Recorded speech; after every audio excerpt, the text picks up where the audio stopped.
thank you so much for coming today for disability tax credit and RDSP information session. And I'm going to stay wear the mask just so we have a new protocol at the Momentum. So hopefully you can hear me well. If not, please let me know. I'm happy to repeat some of the information. Yes. Okay. Okay. Is it good?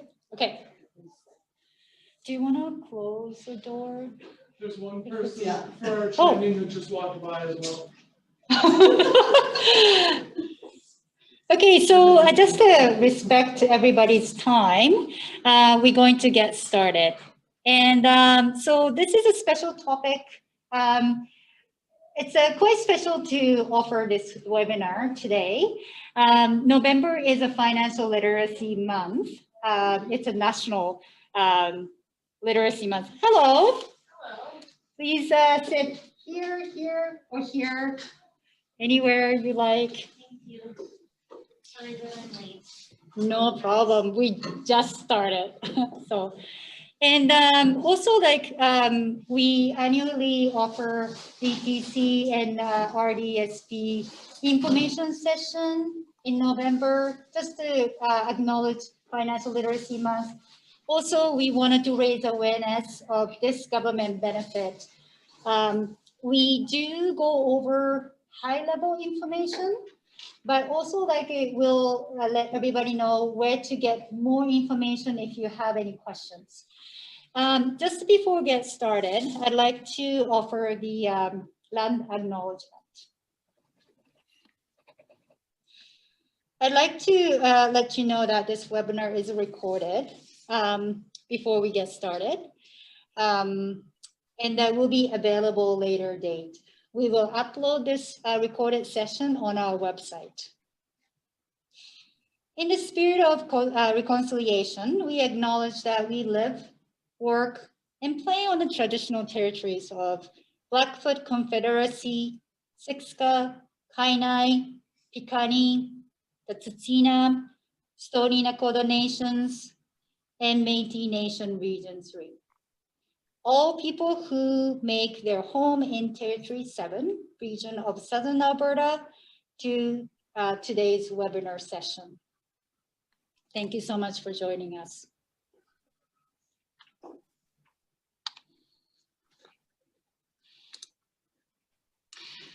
So just to recap who we are, Momentum is a nonprofit organization here in Calgary working with people living on low incomes. And we try to create a thriving economy and wellness for all here in Calgary. So just want to let you know there are some new programs available.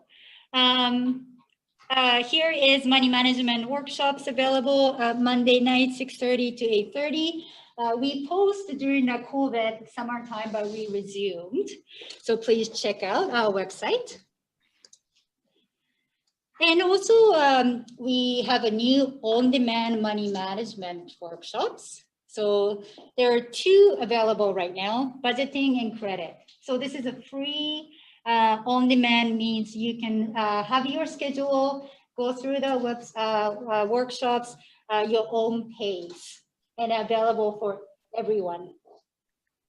And we are also developing 4 more modules, and hopefully be available early next year, 2021. And we also have a new saving, it's an app. So join the Momentum Savings Challenge on Cuber app. So we partner with Cuber app, and make it available for people living on low incomes and save online. Oops.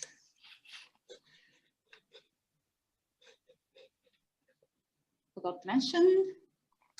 So this Cooper app, if you could like go into our website, there is a challenge. So when you set it up your own amount, how much you wanted to save every month, and that we match for eligible participants. So please check that out. Just the housekeeping. It's not 40 minutes, sorry. We're going to be about an hour and a half, and then all participants are muted. And if you have a question during that time, please use Q&A box. And Karen Hall, who is our volunteer, behind the scene reading all of the comments and then questions, and hopefully we can answer those questions as we go or late to the end. Okay, so from this onwards, we're going to have two parts. First part is disability tax credit. And Anna Jordan, my colleague, will go through. And after that, I will take a part and talk more about RDSP, Registered Disability Savings Fund.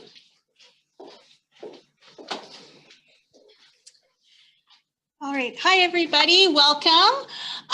So as Hiroko mentioned, if you are joining us through Zoom, then please go ahead and use the question and answer boxes if you have any questions. And if you are in class in person, there'll be an opportunity to ask questions at the end before Hiroko moves on to the RDSP section as well. Okay, excellent. So, the disability tax credit, often the acronym DTC is used. So if you see DTC, this is often what it refers to as, is what's called a non-refundable tax credit. And what it does is it decreases the amount of income tax you pay. So the federal government of Canada has recognized that people who have disabilities or guardians or parents of people who have disabilities often have increased costs of living that other people may not have. And so in order to support people with disabilities or those who support them, the government instituted this disability tax credit to give some tax relief when it comes to your income tax. So the way it works is when if you have a disability, or if you are a parent or a guardian, if you apply on behalf of someone with a disability, once the disability tax credit is approved, then going forward, when you file your taxes every year, you check off the box that says that you qualify, and then it increases the amount of income tax return you get back. So the flip side of it is you pay less in taxes every year from your income, which is really, really nice. It can actually add up to quite a good amount. And when you apply, there's actually some back pay too. So we'll get into that in just a little bit. So the disability tax credit has some qualifications. Now, because this is a federal government of Canada program, as opposed to a provincial program like AISH, or Assured Income for the Severely Handicapped, there are different qualifications for this than there are for our provincial disability programs, okay? So with the disability tax credit program, qualifications are you need the impairment that you have that is a disability needs to have lasted or will last a minimum of 12 months or a year, and is present all the time or at least 90% of the time. Okay. So I'll just skip ahead. I'm going to just grab a workbook here. So for those of you in person and on Zoom who have the workbooks, just so that you can follow along, I'll let you know what page we're on here. So we're actually on page 4, and just so that you can follow along.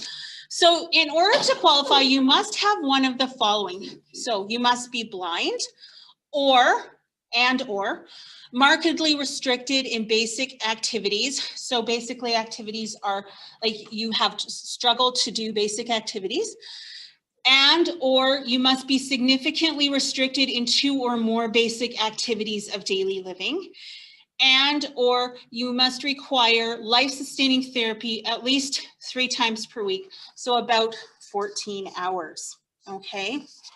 Now, I know this is not going into a huge amount of detail, and unfortunately today I don't have a huge amount of time to really dive in.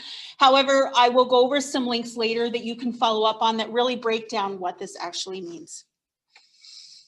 So this page that we're looking at right now is actually the Government of Canada eligibility criteria for the DTC page. So this is where you can go to really see the specifics. And so you can see be blind, be markedly restricted in at least one of the basic activities of daily living, and so on. And then in addition, this is really important. It says here, in addition, the person's impairment, must meet all of the following criteria. So it must be prolonged, which means the impairment has lasted or expected to last for a continuous period of at least 12 months and be present all or substantially all the time, at least 90% of the time. So as I mentioned earlier, these are requirements. And so here, when you visit this page, you can click on each of these things and it will give you a huge long explanation of what that actually means. Because I don't know about you, but I find that really helpful. Just seeing vision or markedly restricted, I'm like, what does markedly restricted mean? So you can click on this and it actually gives you the explanation of what the government means by that, which is really helpful. So if you want to apply for the disability tax credit, if you go through that and you think, yep, I qualify, I should be able to get the disability tax credit, I'm eligible, then there are steps that you can take in order to apply. And so if you turn to page 5 in your workbooks, you'll notice 1, 2, 3, 4 steps. So this is step 1. So the first step is that you need to fill in a form. And so I know and I acknowledge there are so many forms in this world. And when applying for things, I know the last thing anybody wants to do is fill in more forms, and I know that, and I'm sorry. This one though is not too bad compared to some. It's only three pages long, I believe, which is not too bad. Four pages, excuse me, 4 pages long. Not too bad when you think of some of the, 30+ page long applications that I know of. So there are 2 ways you can get the forms. You can either go in person to a Service Canada office if there is one open where you are. Some of them are closed. Or you can go online and really you can just go to Google and type in T2201 form Canada. It should pull it right up. So it's very straightforward. And that is what the form is called. It's called the T2201. And that's what you need to fill in. So then with the form, it needs to be completed, the first part of it, either by the person with the disability or the parent or legal guardian or legal representative on behalf of the person with a disability. So just to give you an example, as a parent, I have 2 children who qualify for the disability tax credit. So when I applied for them, I got these forms and I just filled this section out because they were too young to do it themselves. I was doing it on their behalf. If you are over the age of 18, then you as the person with the disability would want to fill this out. If filling in a form like this is a challenge for you, find someone you trust who knows you really well, who can help you fill it out. The really important thing that I cannot stress enough with this is that when you are filling this out, whether it's on your behalf or whether it's on behalf of your child or someone else, be brutally honest about how challenging your disability is or your child's disability is. A lot of people, especially in our culture in Canada, we're taught we need, to be nice, not to go on about things that are challenging. This is not the place to be nice and not go on. You want to go on about the things that are challenging. Be very blunt and be very upfront. So as an example, if your child struggles to get ready in the morning and it's part of their disability and it's something you need to support them with regularly, you would want to write that down. Every day I need to get them up. I need to tell them to put on clean clothes. I need to support them as they brush their teeth. I need to support them to shower every day. They must be reminded every time they use the washroom to wash their hands, so on. You want to mark that down. One, because it gives a better picture of what that person's experience is and how their disability actually impacts their life, which will influence the decision the people making on whether they qualify. But also, as you may remember, one of the qualifications is that the impairment must impact the person's life at least 90% of the time. So that goes to show if they need that constant reminder and constant support, that there's that 90% of the time is being reached. Okay. All right. So that is step 2. Step 3 of the form is that you need to provide the details. What is the challenge? Why is it a challenge? Who does it affect? How much time does it take? And this is where all of that digging deep information really comes in. I would definitely recommend that if you are filling in this form on your own behalf, if you are the person with a disability, reach out to close family and friends who know you well and ask them how they think your disability affects your life. Because we get used to things. There are things that we do, just for ourselves that we think, it's what I do. But other people may notice how much extra time it takes that we may have forgotten about or that we gloss over, we don't really realize is as much of an impact. Often it's the other way around, but sometimes those who are close to us can help us visualize and realize some of the challenges. So just to get that input is always a good idea.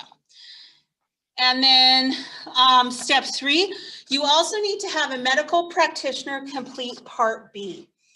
Okay, so this is where it's going to depend what your disability is or what your barrier is, will depend on the medical practitioner that you use. For example, if you are blind, you're not going to go to your family doctor to have them fill this out. You're going to go to a vision specialist who can talk medically about the specifics of your disability, right?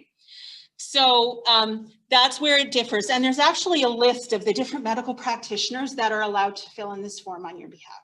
So pick the one who is going to be most familiar with you, who you've known the longest, knows your disability, knows your challenges, and who's informed about the specifics for you, okay?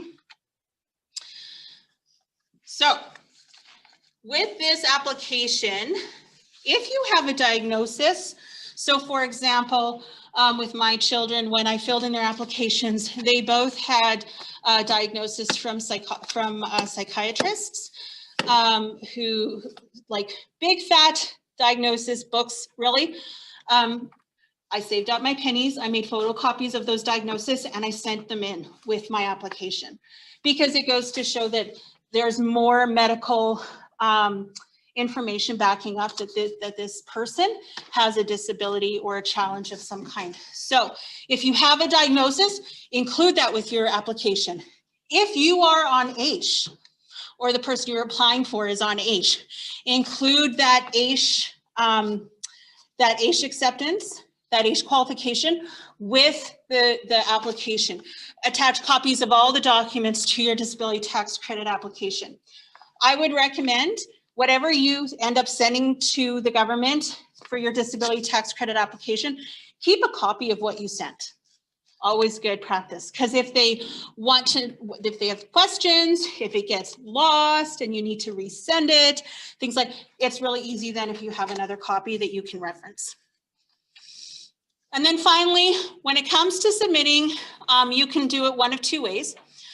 You can either mail it in, or you can submit it electronically through My Account. My Account is an online account. It's really great. You create it, you can access tax returns, you can do all kind of stuff. It makes it easier to file taxes, all that sort of stuff.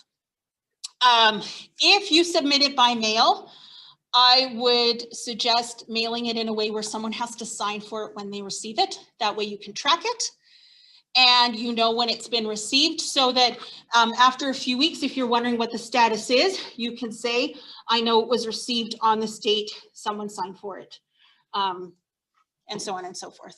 So that's always good. Any questions so far in the room at all? I do, Yeah, but yeah. I'm gonna wait till the end. Okay, okay. All right, so then maybe we'll wait till the end. I'll wait to see if there's any online questions as well. All right, so as with all forms, filling in forms is just sometimes not fun. Sometimes it's really challenging. If you need support filling in the disability tax credit application, the Mustard Seed Neighborhood Center is able to help, which is fantastic. So you can look up the phone number and give them a call and find out how to get that help, or you can go online to theseed.ca to find out more about that as well. Okay, so one thing I will let you know as well, there are some businesses that exist that help people apply for the disability tax credit. However, they charge a fee, which is sometimes a percentage of the refund.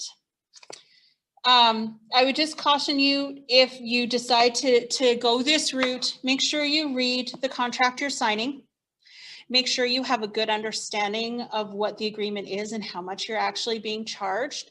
And again, the Mustard Seed can help fill it in for free if you would like that support. So just as with any fee for service, read the contract and, you know, always be cautious. All right, so we've got to do the registered disability savings plans. One of this presentation, sorry. One other thing I will mention is, for those of you who have heard of the CRB, or there was the CERB that the government started during coronavirus to help Canadians who lost work get some money. Now it's the CRB, the Canada Recovery Benefit, has started. As part of that, the government of Canada has decided that anyone who has the disability tax credit will automatically get $600 given to them. They don't have to apply. So if you or someone you know has the disability tax credit, they should be receiving $600 from the government, and it doesn't need to be applied for, which is fantastic. You can apply right now, but I think there's a limit. It has to be approved by the end of December, is it? Yeah, by the end of December. So all right, so before we move on to the RDSP, or the Registered Disability Savings Plans, I'd like to answer questions. So in class here, go ahead, you had a question? Sure. Yeah. So because some disabilities are visible and some are quite invisible, Yes. how do they determine like how disabling a mental health diagnosis is? That's a good question. The qualifications that they put, as you saw, are fairly broad. And so that's where your description, the person filling it in, person with the disability or filling it on behalf of them, that's where your description of how the disability impacts daily life and what it really does, that's where it makes a really big difference. And then also the medical practitioner, make sure that when the medical practitioner fills it in, that you have conversations with them and let them know how it impacts your daily life, because then they can translate that through a medical lens as well when they complete the form. So, yeah. And so if there's a mix, somebody has significant physical, like say a car accident happens, as well as they have significant mental health that maybe came from that car accident, should it be documentation from both sides then? Like, yeah, just one the more documentation you can show that the person has a disability and that it impacts their life, the better. Yeah. And that's why if there's any kind of diagnosis, make sure you send that. If there's any kind of AISH application acceptance, make sure you send that, and so on. I have one more question. Yes. Okay. So if somebody's already on AISH, they usually don't have to pay taxes, obviously, unless they work above and beyond. So if they're their own guardian, can somebody else benefit from the disability tax credit? No, Like no. if they have a partner or their parents? No, it would be just them. The benefit of the disability tax credit, though, is that it is required for someone to be approved for the disability tax credit in order to open an RDSP. And so that's where that benefit comes from. But also in situations like right now with the CRB, someone on AISH who's not paying taxes, but if they have the disability tax credit, they're going to get $600 from the government. That's pretty sweet. Like, that's not bad. In addition to that, one thing, If you could repeat that question, then I would actually hear the question. oh, from sure, audience. sure. Okay, so I'm just going to repeat the question really quick because people didn't hear that question. So the question was, if somebody is on AISH and they don't pay taxes, what would the benefit be of applying for the disability tax credit? And can they use the tax credit for friends or family to get that discount? So using it for other people, the answer is no. As far as I'm aware, the disability tax credit only applies to the person that it's attached to if they are an AISH. If you are a parent and you're applying on behalf of your children because they have the disability, then you as the parent would use that tax benefit when you file your taxes. So you would get that disability or that income tax benefit every year until they turn 18. Okay, and the benefit for someone who's on AISH but not paying taxes is that in order to open an RDSP, you need to have qualified for the disability tax credit. And then also in situations like right now with the CRB, where you're getting $600 from the federal government because of the pandemic. If you have it, that's great. So you're getting an extra $600.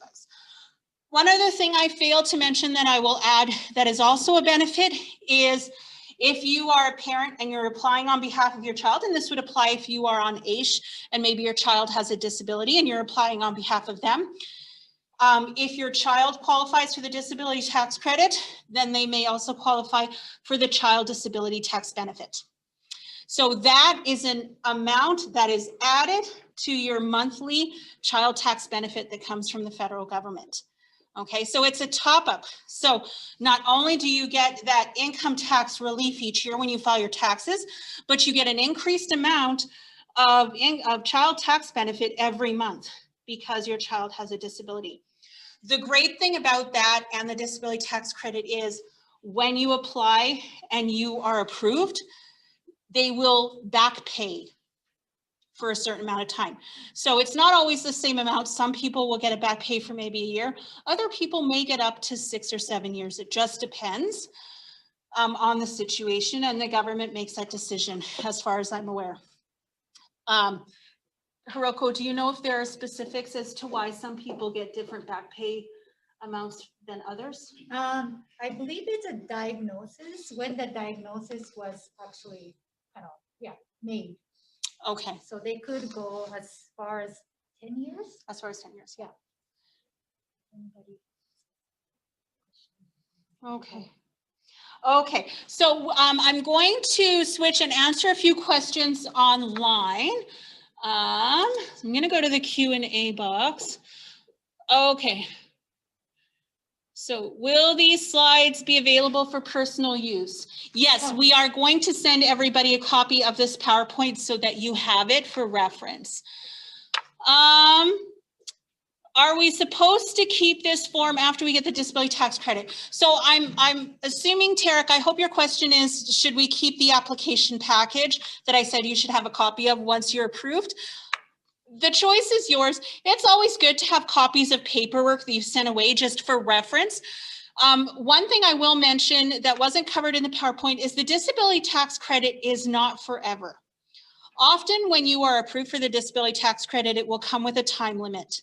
Sometimes it can be 5 years. Sometimes it can be more long-term, especially with children. They will often approve it until the child is 18. But it's not forever, which means that when the child turns 18 or in 5 years' time or whatever that time limit is, if you need to reapply for the disability tax credit, having your previous application is really, really helpful. Because your previous application, if it was approved, you can take it into your doctor and say, this was approved, this is what they said. Please make sure you say the same kind of things because you want to make sure that you're saying the same kind of things that will get you that approval if your disability is still the same, and then adding any new challenges that you're experiencing at that time as well. All right, so next question. If only one eye is blind, is the person eligible for DTC? And if the family is low income, then how non-refundable tax credit works? Okay, so if only one eye is blind, is the person eligible? Since I don't work for the federal government and I'm not the one who makes that decision, I can't answer that. I would say go to the website and look into what the description of vision impairment is. They may be specific enough. If they are not specific enough, you can always apply and see. But unfortunately, I can't give you a yes or no answer with this one. If the family is low income, then how does the non-refundable tax credit work? So if a family is low income, they are probably not paying a huge amount in taxes, depending on the situation. But this would just guarantee that any amount they're paying in taxes, they would probably get returned to them, which is great. But the biggest benefit for a family living on a low income is that if it's the children with a disability, their parents will get that top up every month on their child tax benefit, which is huge. And when you're living on a low income, that's big. The other benefit is the back pay. So as the parent, if you have paid taxes in the last few years and you qualify for retroactive pay when you apply for the disability tax credit, you will get a lump sum of money. Likewise, with the disability child tax benefit, if it's for your children and they qualify, there is a lump sum back pay for that as well. This can be thousands and thousands of dollars. And when you're living on a low income, that is a huge amount of money. So I would say strongly that is the biggest benefit. Not only that, but the RDSP, which Hiroko will talk about in a few minutes, has some specific benefits for people living on a low income. So that alone is a good reason to apply for the disability tax credit, even if you're not paying taxes every year or you're paying very little in taxes. Next question. This amount is paid only once. No. So the disability tax credit, the benefit that you get every year when you file your taxes, it's an annual thing. So every year when you file your taxes, the disability tax credit helps you get more money back in income tax returns. So that's every year. If the question is relating to the CRB $600 payment, my understanding is that yes, that is a one-time payment. Okay. Next question. I was approved for 2018 and 2019, but not sure how to claim it. Used TurboTax, not sure if I got it right, and as I received a tiny amount. So there are free tax clinics in the city of Calgary for people living on a low income. I would strongly encourage anyone who hasn't filed taxes or has questions about their taxes, call 211. Ask them where the nearest free tax clinic is. They can give you the contact information and you can reach out to the organization doing it and they can help you. There's amazing, amazing tax support for people on a low income in this city and you don't have to pay for it. It's great. So again, call 211, tell them you're living on a low income and you need help filing your taxes. They can give you the closest contact for that. A person on AISH is able to work, so they may have been taxable income as well. Yes, yes. Yeah. So again, since I don't work for the federal government, I don't know how they determine, because you're on AISH and when you're working, how the income tax situation like that works as well. But again, the disability tax credit helps you lower the amount of income tax you pay. So if there's income tax you're paying, it should help lower that amount. So if a client is receiving CPPD, so Canada Pension Plan Disability Benefits, will they automatically be accepted for the, no. Okay, so will they automatically be accepted for disability tax credit? The answer is no. The qualifications are different and you need to apply for each program individually. So again, I acknowledge and recognize that filling in all these forms for all these different programs can be kind of a headache, and yeah, it would be great if there was like one portal and we just filled in forms and all the different programs did that. That'd be awesome. But unfortunately right now that's not the case. So it's not automatic. It's just like if you qualify for AISH, it's not automatic that you'll get the disability tax credit. So do we have to apply separately for disability child benefit? Yes, you do have to apply separately, but if you qualify for disability tax credit, I believe it's an automatic guarantee that you will get it. You just have to actually apply for it. But you automatically qualify. You just have to apply, as far as I understand. Yes? Yeah. Yeah. So when we file income tax every year, should we provide this information that had already been submitted to CRA and approved? When you fill in your taxes every year, when you do them, there's a place where you can fill in that you or a child or minor or someone that you, someone that you have oversight of has qualified for the disability tax credit, and then it automatically applies it to your taxes when you file them. I believe on some tax programs, it's a box that you check off. Other ones, there may be other steps. And if you're working with someone who's filing taxes for you, just make sure you tell them that the person has qualified for disability tax credit, so they can make sure that they add that to your application so you get the full refund back. What is the limit on how far back they can credit you for? As Hiroko mentioned, it can go up to 10 years, but it depends on the diagnosis as to how many years back you can get the back pay for. So it's not always going to be 10 years. For some people, it will be less. If I'm a grown adult on AISH and I've been living with my parents for 10 years who are caring for me, can they claim the disability on their taxes? So the answer is if you are, oh my goodness, my brain on a Thursday afternoon. If you are the legal guardian for someone who has a disability, even if they're not a minor, you should be able to claim their disability tax credit under yours and get that income tax relief for yourself. If there are questions about that, again, I would strongly recommend talking to someone who specializes in tax benefits. The people who help, the programs I mentioned earlier across Calgary that help people living on a low income, many of them are very well versed in supporting people with benefits and could answer this question specifically on how to do that. All right, I am on AISH. Okay, I don't see a question. What is the amount they credit per year? Is it a set amount? So the amount you qualify to get in a tax return each year as a person with a disability, or if you are a guardian of a person with a disability, will depend. It can be up to a certain amount. And I'm trying my hardest to remember. I believe for some people it can be up to like $10,000 or $12,000 per year. Other people it can be different. I think it just depends. But again, I'm trying to remember numbers on a Thursday afternoon, so that may not be 100% accurate. I strongly recommend checking online for these specific questions, and you can always try calling the government. I know that can be hard to get through, but you can always try calling for really specific answers if you're looking for them as well. Which are these tax programs? So these are tax filing programs for people living on a low income in the city of Calgary. Again, you can call 211 to find out about the different ones. They are fantastic. And this question was already answered. All right, so that's the end of the questions online. Are there any other questions in the class here before we move on to our DSP? No? Okay, thank you. So I will just let everybody know, if you have further questions, or if you have personal or private questions you're not comfortable sharing in a group situation, that is perfectly fine.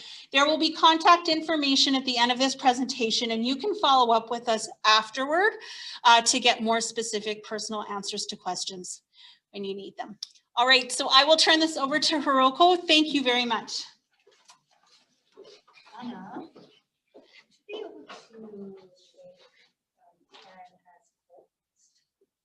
I'll try. I don't. Yeah. I'll see if I can do that. For some reason, she can't see the questions. Oh gosh, I will check and see. I think it's because of we're kind of learning as we go as a technology wise. So please bear with us.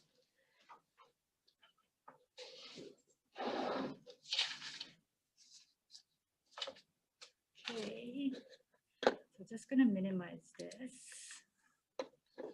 And I believe,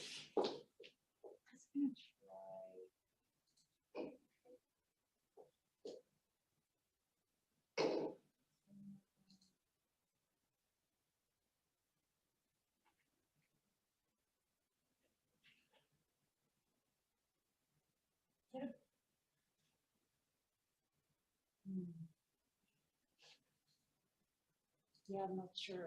Okay, keep going. So like registered disability saving plan. So this is a very innovative benefit that Canadian government created. And so it's more similar to RRSP. So registered retirement saving plan, but this is for people with disabilities. So who can get? This is like for people who are qualified, eligible for disability tax credit. And then people are kind of trying to, oops. How do I go back? Okay, so, and so first of all, like disability tax credit is the very important sort of like qualification that people really need. And once you got it, then you'll be able to open an account. It's called Registered Disability Saving Plan. So this you can open pretty much any financial institution in town, but there are some like eligibility for it. So just wanted to let you know, people joining us through Zoom, we're going to send all of the document by email at the end of today. So you will get the booklet, you will get some extra information by email. And also, if you would like to have electronic version in class attendees, please let us know. We can send that as well. Okay, so when you open disability registered disability saving plan at your chosen like financial institution, you wanted to make sure about two things. So you have to like ask, one is for Canada Disability Saving Bond, okay? And the other one is Canada Disability Saving Grant. So make sure you or your client applied for those things at your financial institution when you open a disability saving plan. And so Canada Disability Saving Bond. So that's, I'm going to talk about a little bit. So this is money that government deposited into RDSP account, okay?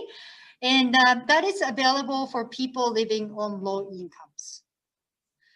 And so you must apply for this benefit at a financial institution. And if you qualify, you'll be able to receive up to $1,000 per year, up to 20 years, okay? And so you may qualify up to $20,000 from government for free. So depending on that income level, we will kind of go through that. On the other hand, this Canada Disability Saving Grant. So this is also like a Canada government is deposited into RDSP account, but this is like a matching grant. So when you put the money in and the government match. Okay, so both of those are available for people living on low income. So it'll be really kind of beneficial for people receive AISH and qualified for DTC, be able to have those benefits. And one thing that I really wanted to stress is that even though this is a saving plan, you don't have to put any money in. So you don't have to make any contribution like a whole time, okay? A lot of people think that because of the saving plan, you have to contribute throughout your lifetime, but you don't have to. But you can if you want to. Strongly encourage you to contribute some of the money if you can.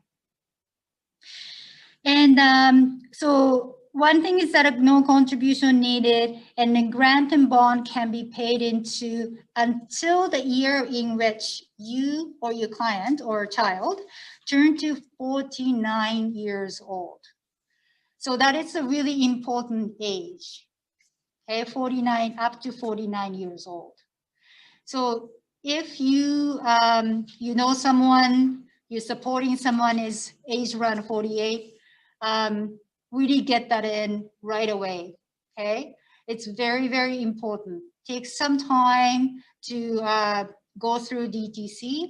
Usually takes 2 to 3 months, depending on the backlog. Also, like get all that documents in. And yeah, so it takes a long time to set that up. So please do as quick as possible if people are deemed to be qualified for. Yes. Does that mean that it's only for younger people than 49 years old? Yeah, so yeah, before 49. Yeah, before 49, yes. For this RDSP, but DTC is not. DTC, the disability tax credit is for pretty much everybody who qualify. There's no age limit. Yeah. Okay, so just page 11 of your booklet. So RDSP can be applied for after you are approved for disability tax credit, just to recap, and are eligible for DTC, have a social insurance number. It's another important thing is to update your income tax every year. And if you haven't, that will be probably the first things you wanted to do. Just a reminder, can you repeat class questions when they come in so that people on Zoom can hear them? Oh, right, Thank right. you. And are living in Canada when the RDSP is opened and are up to date in filing their income tax and are under the age of 50 if you wanted to claim both bond and grant, okay?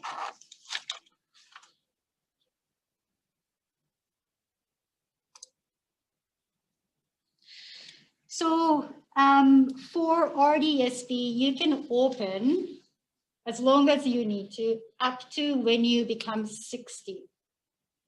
And so you must stay approved DTC. So DTC may not be only one-time application.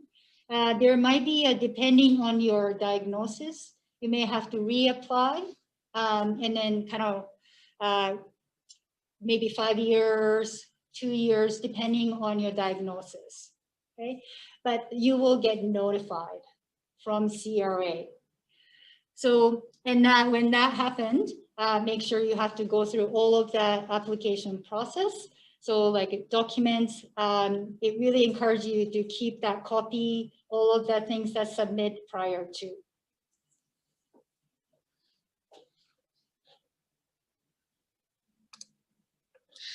Okay, so first step, get approved to DTC. And number 2, identify beneficiary. So this is something that I wanted to have a discussion. Who is the beneficiary, right?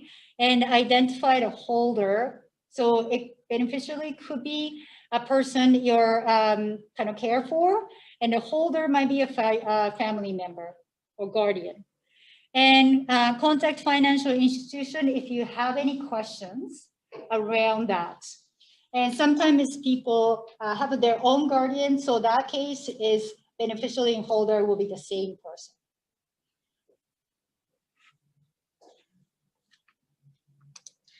And number 3, get the application at financial institution and apply grant and bond.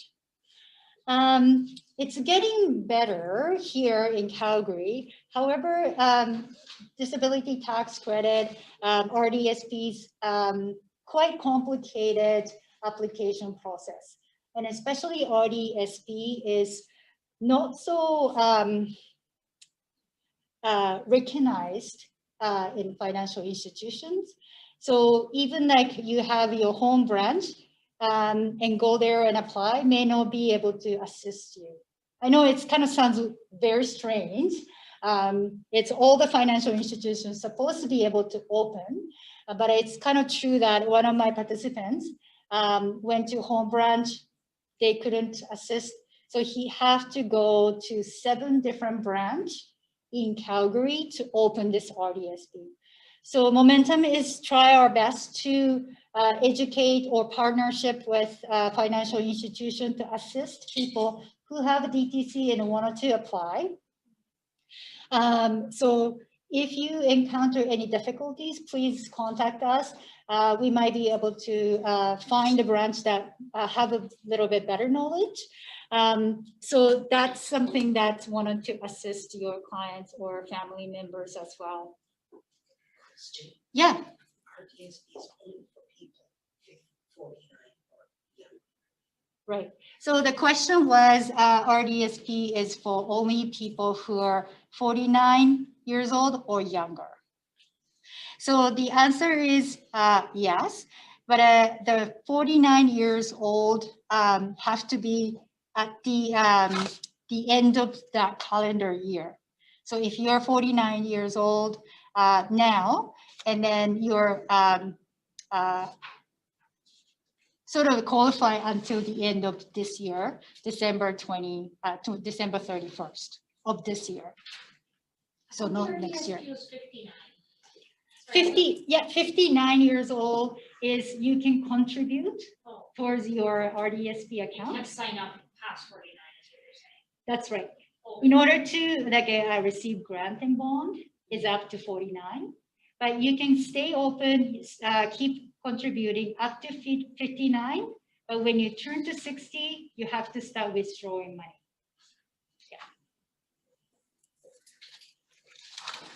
Yeah. Okay, so there's a lot of resources available.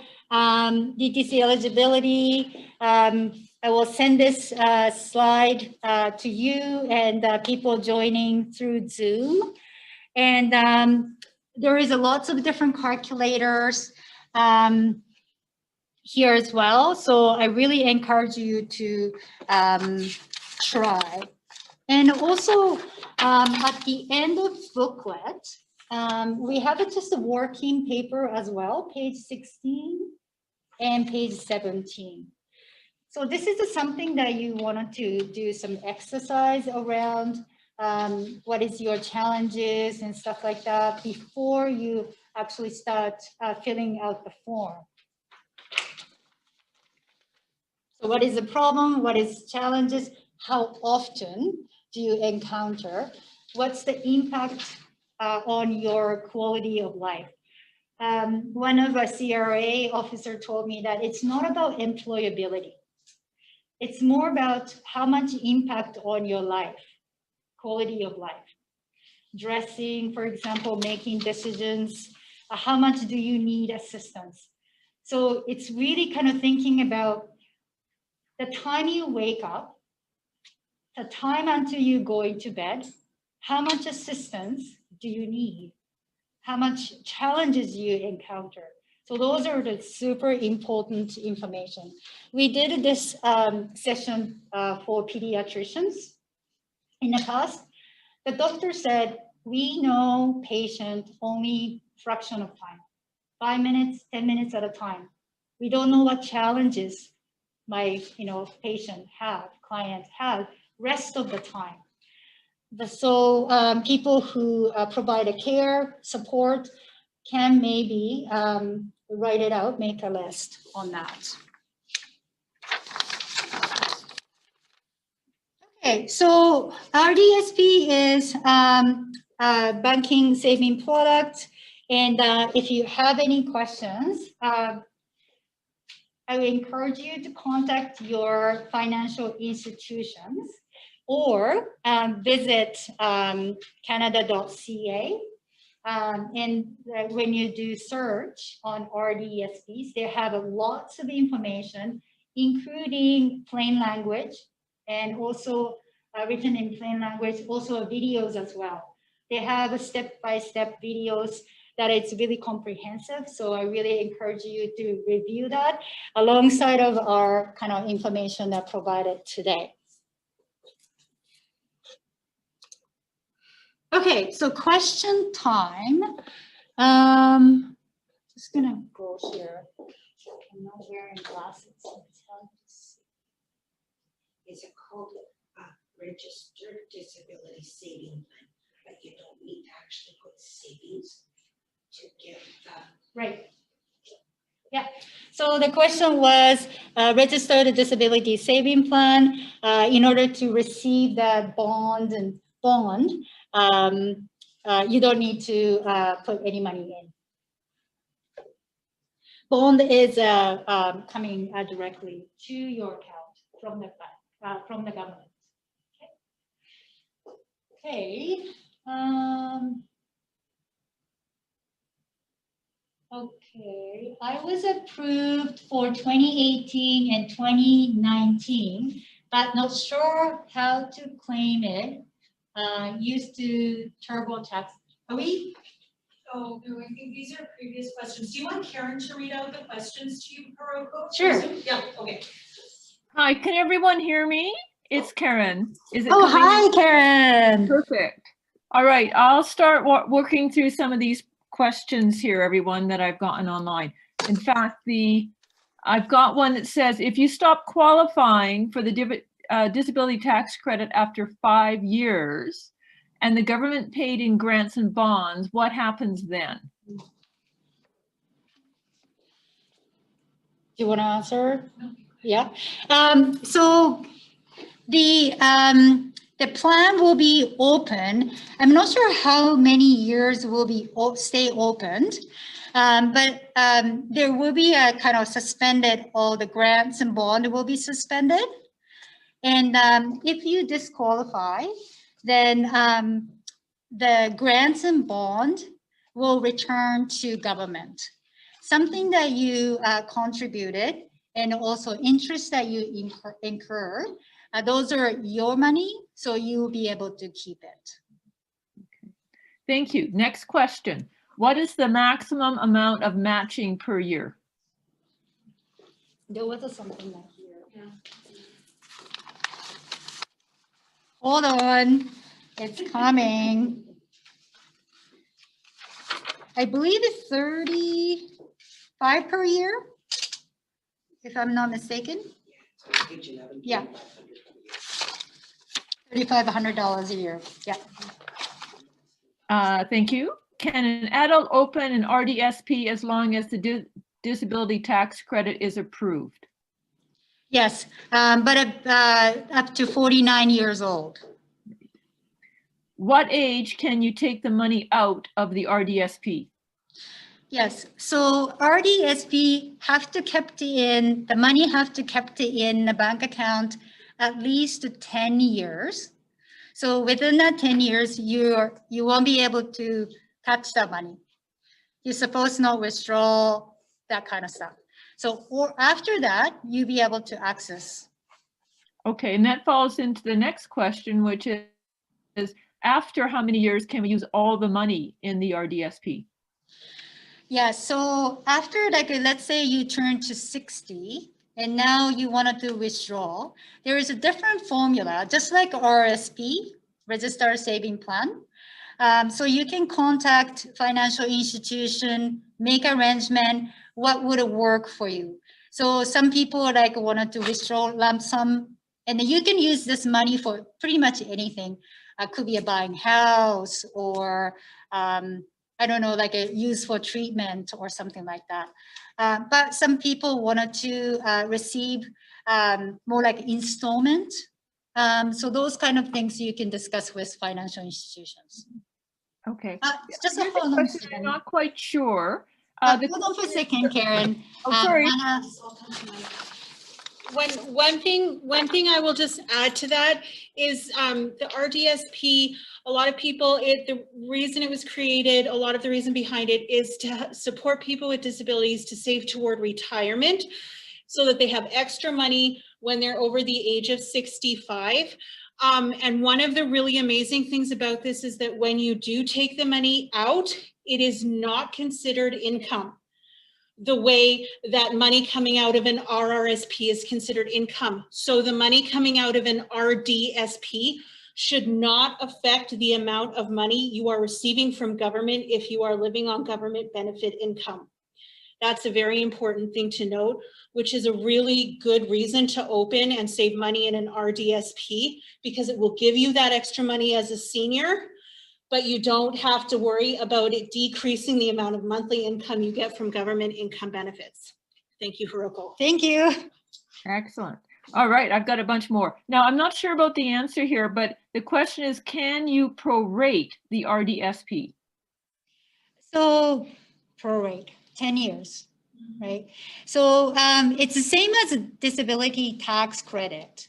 So when the time disability tax credit approved, then we'll know how much it can go back, retroact. So they can go as far as 10 years.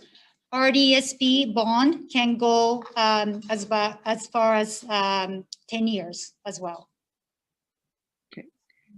There's someone was asking if there's a link to the booklet. They don't think that they have it. Oh.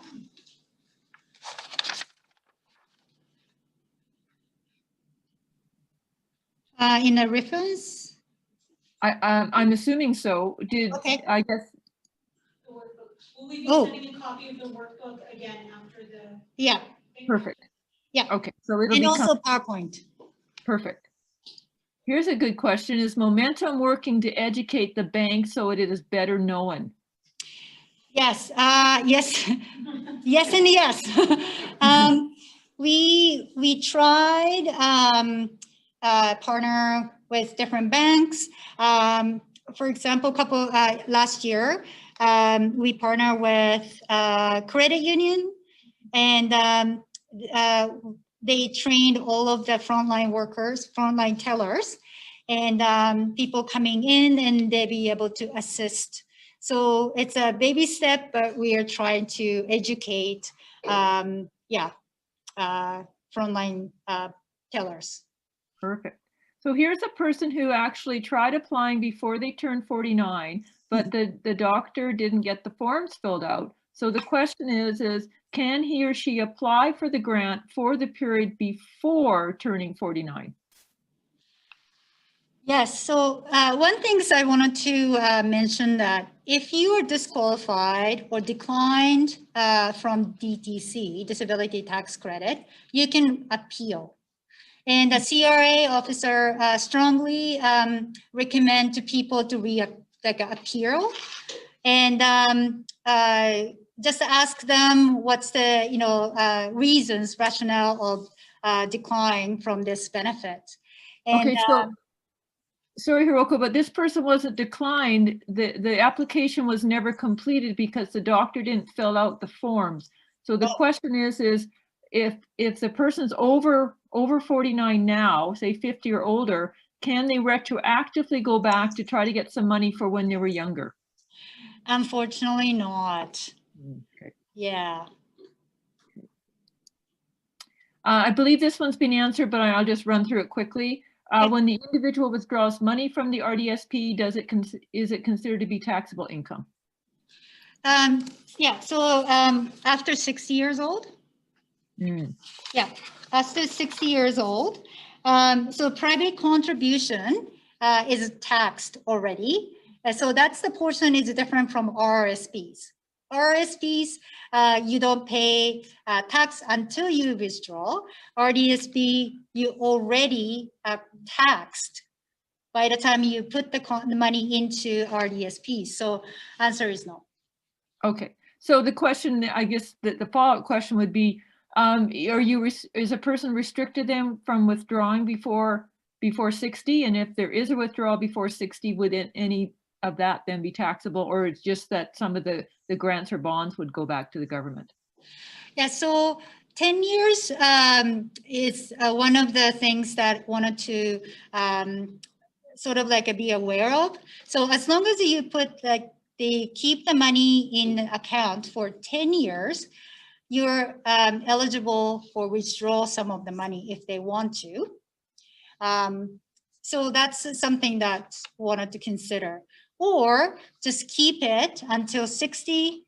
And when you get 60, no matter who you are, you have to start withdrawing money. Is there a restriction of the minimum age to withdraw the money when it won't be considered income, not including the government match amount or bond? I think you've answered this as well. Yeah, 60, yeah. So I've just got one other question, and it's a little bit different. It just says, does Momentum have any learning seminars on tax-free savings accounts and AISH? We don't have a learning sort of workshop for AISH application, but in the banking workshop, we cover all of this. So tax-free savings account, RRSPs, RESPs, and registered disability saving plan. So answer is yes, but within that banking workshops.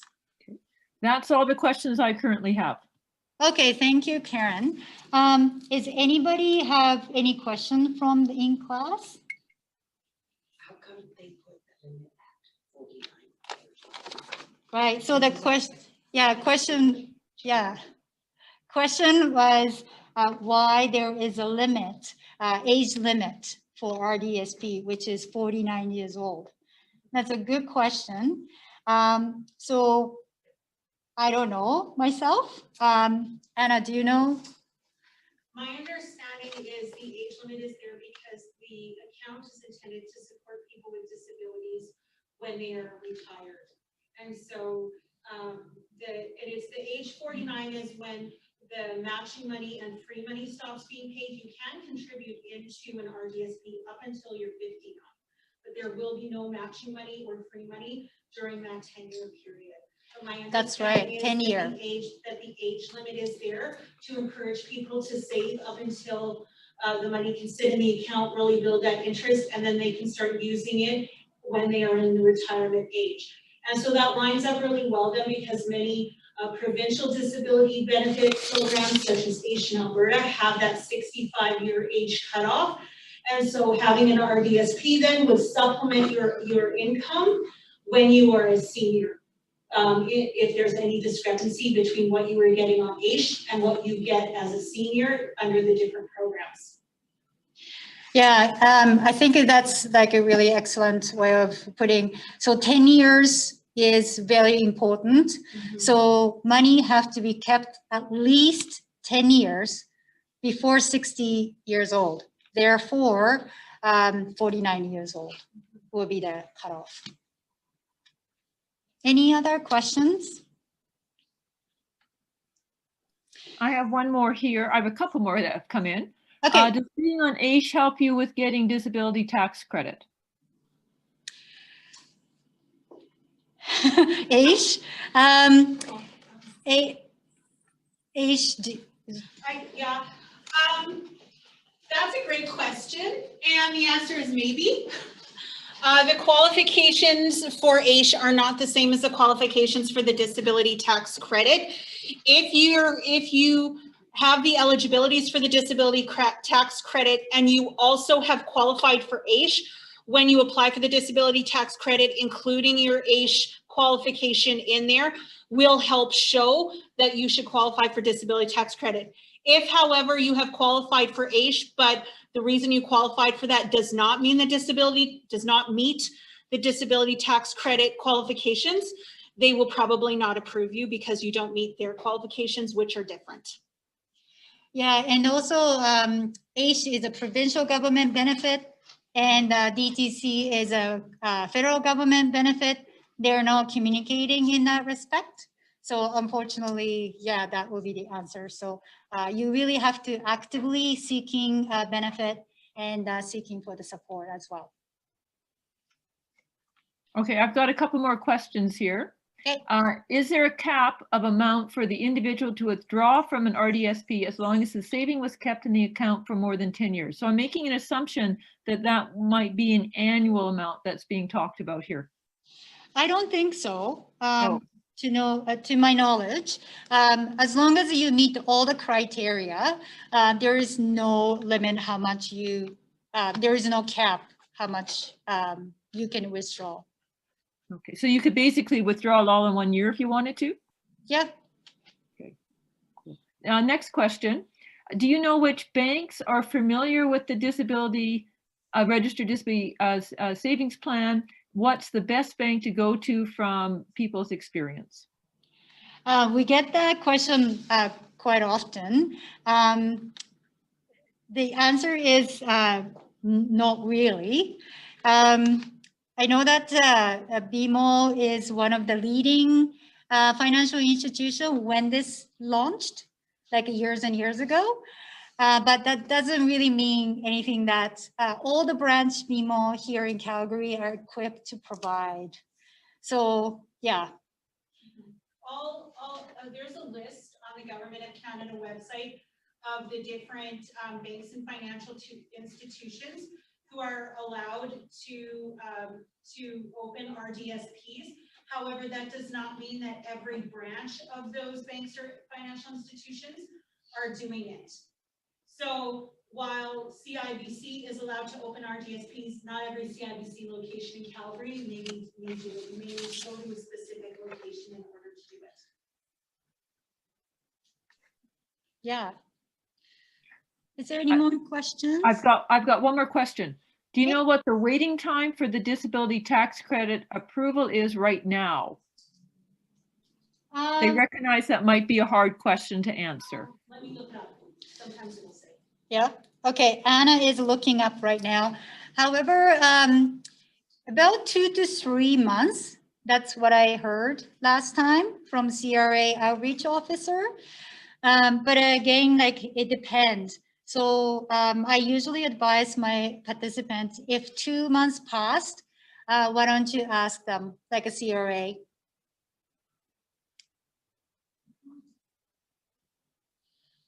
Yeah, it doesn't look like they've updated it, so I would say still 2 to 3 months. Okay. Probably once they've received it.